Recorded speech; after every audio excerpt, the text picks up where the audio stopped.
Cholga, and this is your WKHS News for Friday, April 29th. On this week's news, we examine how the new school start times might impact traffic. We learn how to stay safe online and in person.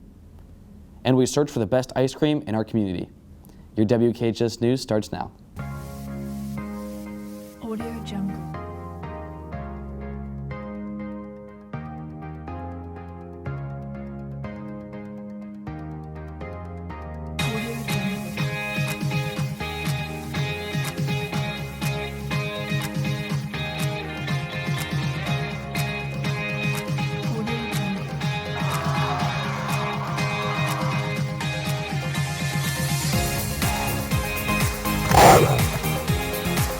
Good morning, Kilbourne. I'm Amber Genheimer. And I'm Gunnar Langhurt.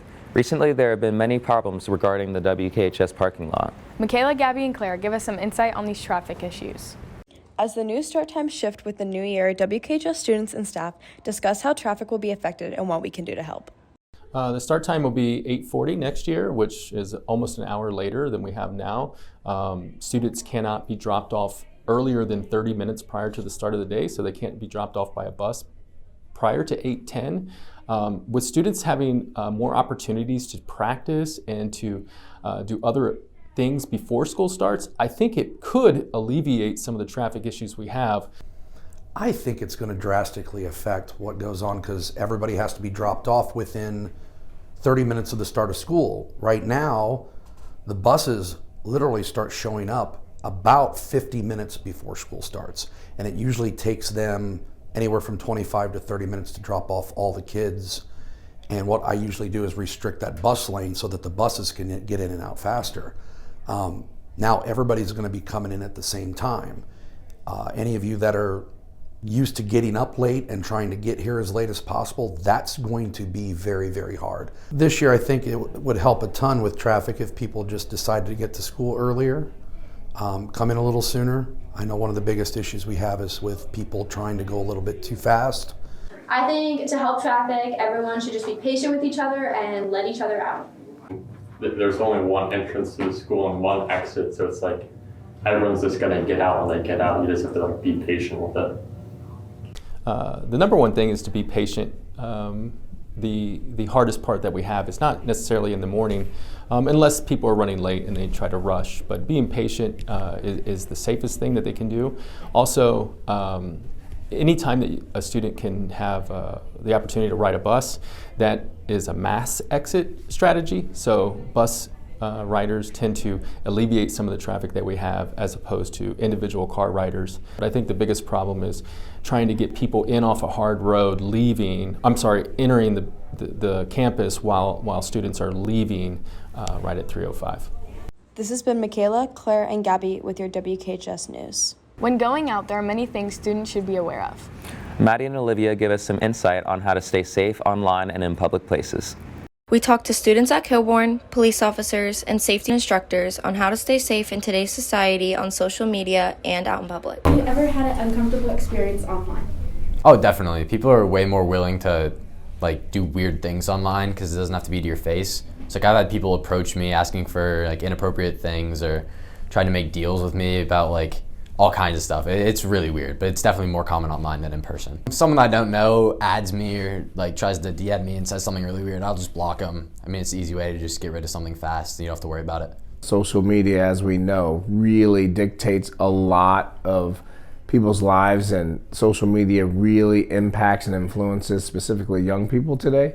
So the most important thing is, first of all, knowing your settings.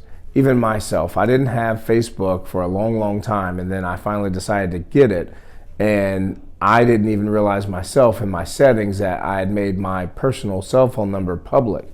So number one, just checking your settings to make sure the information you want out about yourself is current, or whatever is protected is also protected.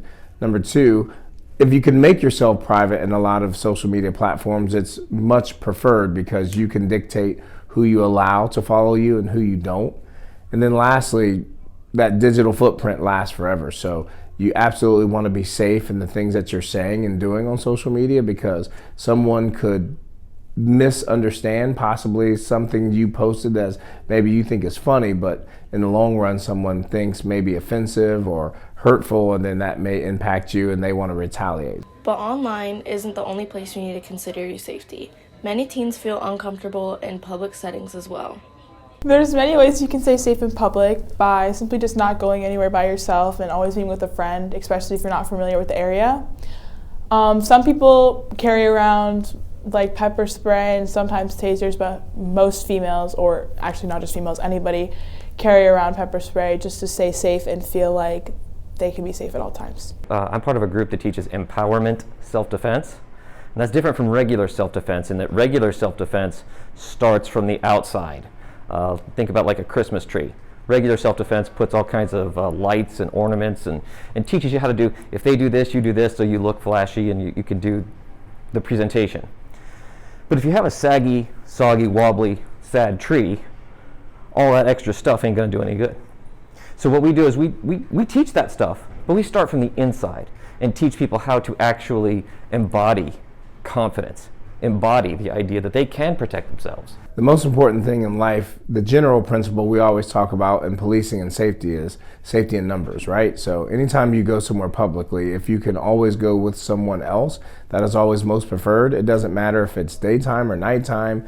It's a public place that's considered safe by most standards, but if you can travel in at least groups of two, that's always helpful. But if you're not going to travel in groups of two, because sometimes you do like to do things on your own, is always be aware of your surroundings. One of the biggest targets, or one of the biggest unfortunate things that we all, even as adults, face are smartphones, and we're constantly looking down and we're walking and not really being aware of our surroundings. So just being aware, number one, and number two, if you can travel in groups of two or more, that is always a safer option than by yourself.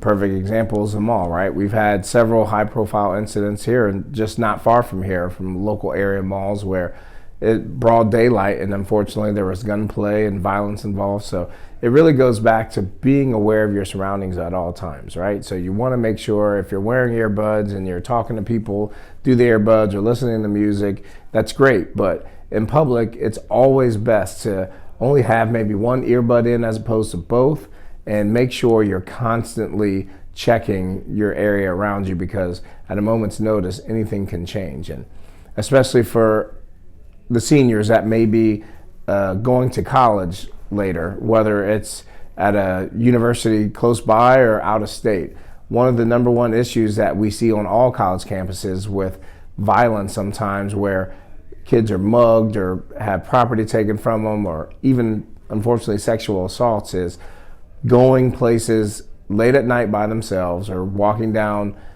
dark alleys or places that are not well lit, just to be aware of your surroundings. And that's not just college, that's actually still applies to you today here in high school. So you definitely want to make sure that when you're going places, know where you're going, know who's going to be at parties, know if anyone offers you, for example, like water, you think it's juice or whatever, it could be spiked. Always know the source of everything that you are consuming, because unfortunately there are a lot of people that have bad intentions. So you want to make sure anytime you're engaging in activities that you are checking behind people just to be safe.